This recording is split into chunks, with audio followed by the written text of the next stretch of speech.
श्री शिवाय नमस्तुभ्यम। रामचरितमानस के अरण्य कांड से मारीच वध और सीता हरण की कथा। पहले हमने आपको सूर्पणखा द्वारा रावण को भड़काने और सीता जी के अग्नि में प्रवेश की कथा सुनाई। आज हम मारीच के मृग कपट और रावण द्वारा सीता हरण की कथा सुनाएंगे। शंकर जी कहते हैं, हे पार्वती, भाग्यहीन रावण ने सारी कथा अभिमान सहित मारीच से कही और कहा, तुम कपट मृग बनो, जिस उपाय से मैं उस राजवधू को हर लाऊं। तब मारीच ने कहा, हे दस्सीस, वे मनुष्य के रूप में चराचर के ईश्वर हैं, उनसे बैर न कीजिए। सबका जीना मरना उन्हीं के अधीन है। वही राजकुमार मुनि विश्वामित्र की रक्षा के लिए गए थे।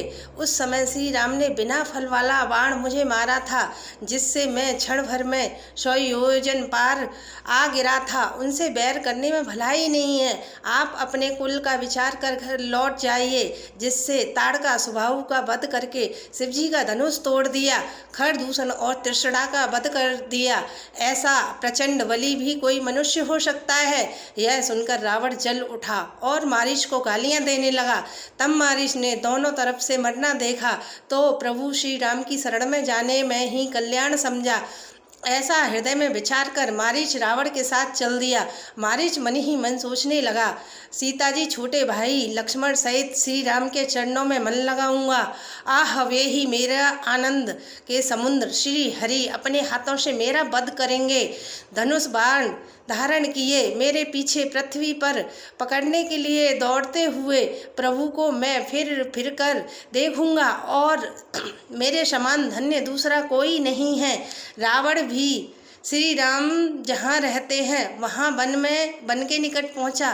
तब मारीच मृग कपट बन गया और वह अत्यंत ही विचित्र था। सोने का शरीर मणियों से जड़कर बनाया था कि सीता जी ने उसका परम सुंदर हिरण को देखा तो सीता जी कहने लगी, हे देव, हे दयालु, हे रघुवीर, सुनिए, इस मृग कपट की छाल बहुत ही सुंदर है। हे प्रभु, इसे मारकर चमड़ा ला दीजिए। तब श्री राम मारीच के कपट मृग बनने का कारण जानते हुए भी देवताओं का कार्य करने के लिए हर्षित होकर उठे और हिरण को देखकर श्री राम जी ने कमर में फेंटा बांधा और हाथ में धनुष लेकर उस दिव्य बाण चढ़ाया। फिर प्रभु ने लक्ष्मण जी को समझाकर कहा, हे भाई, वन में बहुत से राक्षस फिरते हैं। तुम बुद्धि और विवेक द्वारा वन में समय का विचार कर सीता जी की रखवाली करना।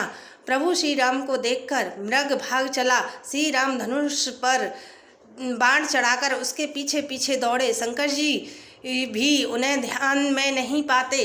श्री राम माया से बने हुए मृग के पीछे दौड़ रहे हैं। वह कभी निकट आता तो फिर दूर भाग जाता, कभी प्रकट हो जाता तो कभी छिप जाता। इस प्रकार प्रकट होता और छिपता हुआ वह बहुतेरे छल करता हुआ प्रभु को दूर ले गया। तब श्री राम ने निशाना साधकर कठोर बाण मारा। वह घोर शब्द करके पृथ्वी पर गिर पड़ा। पहले लक्ष्मण का नाम लेकर पीछे मन में श्री राम का स्मरण किया। प्राण त्यागते समय उसने अपनी राक्षसी शरीर प्रकट किया। श्री राम के ने उसके हृदय में प्रेम को पहचान कर उसे वह गति दी जो मनुष्यों को भी दुर्लभ होती है। दुष्ट मारीच को मारकर श्री राम तुरंत लौट पड़े। इधर सीता जी ने दुख भरी बाणी मरते समय मारीच की हा लक्ष्मण की आवाज़ सुनी तो वे बहुत ही भयभीत होकर लक्ष्मण जी से कहने लगी, तुम शीघ्र जाओ, तुम्हारे भाई संकट में हैं। तब लक्ष्मण जी ने हंसकर कहा, हे माता, सुनो, जिनके भौंके इशारे मात्र से सारी सृष्टि का प्रलय हो जाता है, वे श्री राम क्या कभी स्वप्न में भी संकट में पड़ सकते हैं। इस पर सीता जी लक्ष्मण जी को हृदय में चुभने वाले वचन कहने लगी। तब लक्ष्मण जी का मन चंचल हो उठा। सीता जी को वन और दिशाओं के देवताओं को सौंपकर वहां से चले गए।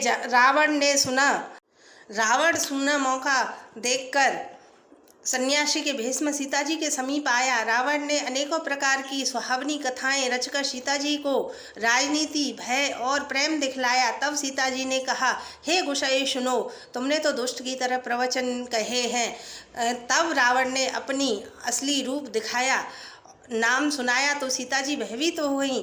सीता जी ने धीरज धरकर कहा, अरे दुष्ट, खड़ा तो रहे, प्रभु आ गए हैं। अरे राक्षस राज, तू मेरी चाह करके काल के वश में हुआ है। यह वचन सुनते ही रावण को क्रोध आ गया। तुरंत उसने मन में सीता जी के चरणों की वंदना करके सुख माना। फिर क्रोध में भरकर सीता जी को रथ में बिठा लिया और बड़ी उतावली के साथ आकाश मार्ग से ले चला। डर के मारे उससे रथ हाँका नहीं जाता। यदि आपको मेरी यह वीडियो अच्छी लगे तो लाइक और कमेंट करना। जय श्री राम।